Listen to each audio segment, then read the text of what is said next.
18.000 ғаламтор. Қар адамы Солтүстік Американың ең танымал аңыздарының бірі. Мыңдаған адамдар алып маймыл тәрізді тіршілік иесін көрдік деп мәлімдейді. Ғылыми қауымдастық ормандарды аралап жүрген үлкен белгісіз маймыл тәрізді тіршілік иесі туралы идеяны жоққа шығарады. Олардың ойы бойынша мұндай жануарлардың бар екендігі туралы нақты дәлелдер жоқ. Дегенмен соңғы жарты ғасырда ақш пен Канаданың түкпір-түкпірінен мыңдаған куәгерлер тіркелді. Ал енді қар адамы туралы ең танымал бақылаулар. Уильям Роудтың айғақтары, 1955 жыл. Қар адамның ең танымал бақылауларының бірі 1955 жылы Британдық Колумбиядағы Мика тауында болған деп болжануда. Уильям Роу есімді адам жорық кезінде жартылай адам мен жартылай жануарды көргенін айтты. 1957 жылы ол тіршілік иесінің биіктігі 1,8 метр деп мәлімдеді. Ол күміс ұштары бар қоңыр шашпен жабылған. Қар адамның тізесіне дейін ілулі тұрған қалың қолдары, кең аяқтары мен кеудесі болды. Осы жаратылысқа қарап, мен бәлкім бір кинокомпания бұл жерде фильм түсіріп жатыр ма деп ойладым. Мүмкін бұл костюмдегі грим жасалынған актер болар деген ойда келді. Бірақ мен оны бақылап отырып, мұндай нәрсені қолдан жасау мүмкін емес дедім. Роудың маймыл тәрізді адам туралы айғақтарына дейін қар адамы бірнеше рет жергілікті алып мөлшеріндегі тұрғын деп сипатталған.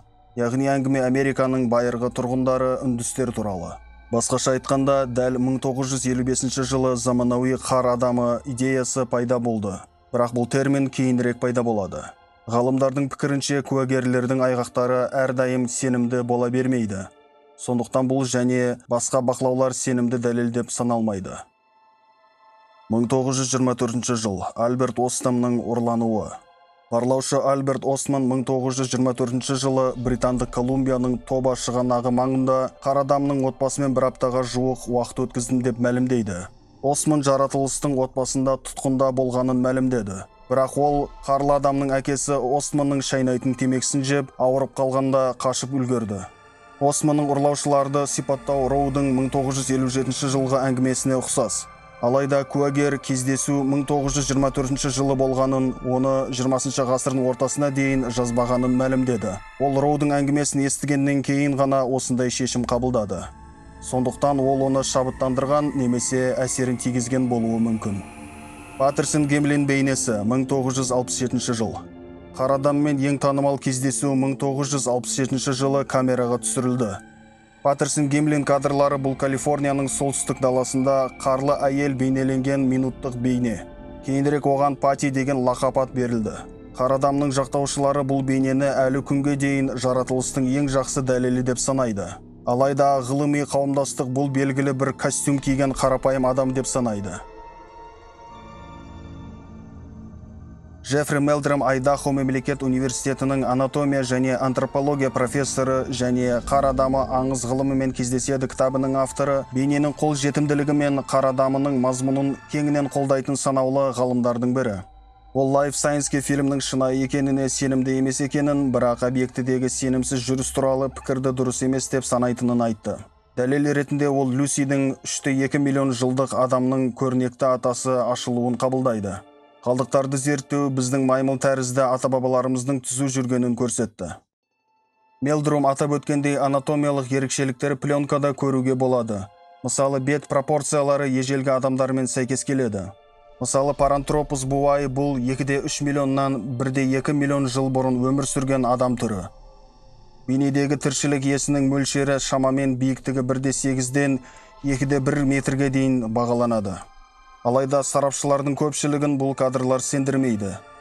Даррен Нейш, палеозолог және құбыжықтарды аулау, криптозоология және аңыздардың артындағы шындық кітабының авторы 2020 жылға әлеуметтік желідегі фильмдердің шынайылығына күмәнданудың көптеген себептерін атады. Нақтырақ айтсақ, ол бейне авторы шығарылғанға дейін қар адамы туралы оқиғаны монетизацияланғанын атап көрсетеді.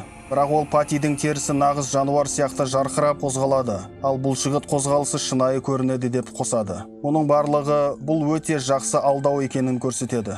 Брайан Регл Нью-Джерсидегі Кин университетінің ғылым тарихының доценті және қара адамның іздеу және криптозоология кітабының авторы фильмді қатты айыптап, сіз оған қарап, сенгіңіз келетін нәрсені көресіз, деді ол.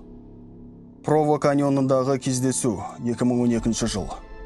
YouTube'та қарлы адам туралы көптеген бейнелер бар. Бірақ кейбіреулері ғана Прово каньонынан Ютадан алынған видео сияқты танымал. Кадрларда ағаштарда бүгілген, мүмкін қоректеніп немесе тамақ алып жатқан үлкен қара жануар көрінеді.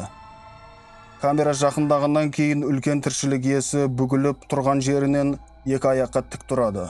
Бейне түсірген жоп бұрылып қашып кетеді. Бейне 2012 жылдың 30 қазанында жарияланды және YouTube'та 7,6 миллион астам қаралым жинады. Қолтаңбаға сәйкес ерлі зайыптылар төбедегі бұғыларды жақынырақ көруге үміттеніп, жорыққа шықты.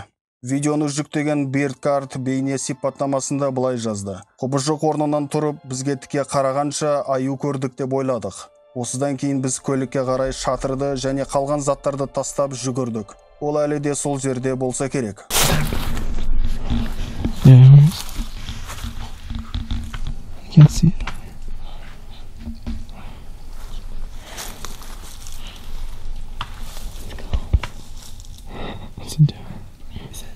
Does he think it's a bear? Yeah, that's.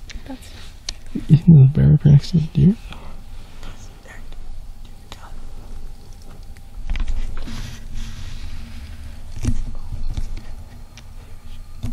Yeah, we probably should be too close to it, huh? Oh, cool though. Just go.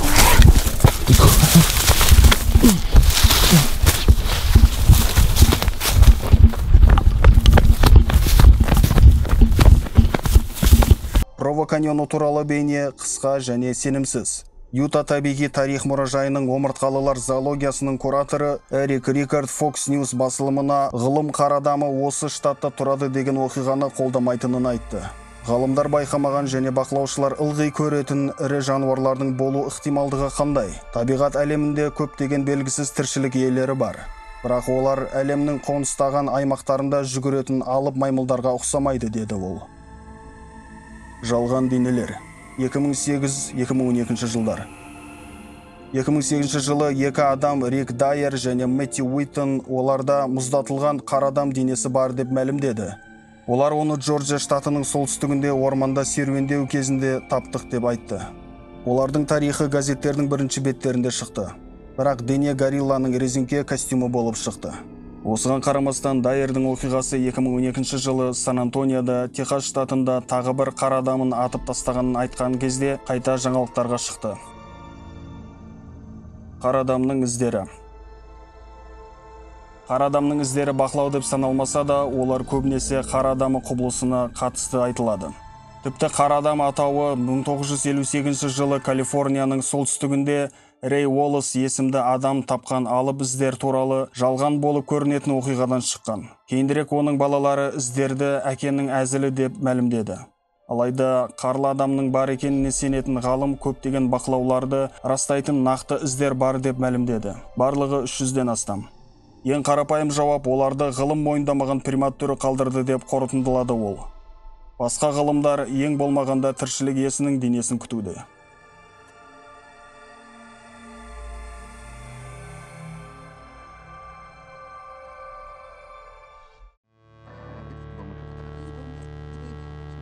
Ал сіздер қалай ойлайсыздар? Бұл оқиғаның бәрі шынайы ма? Әлде жай аңыз ба? Бірақ жел тұрмаса шөптің басы қимылдамайды дейді. Жоқ әлде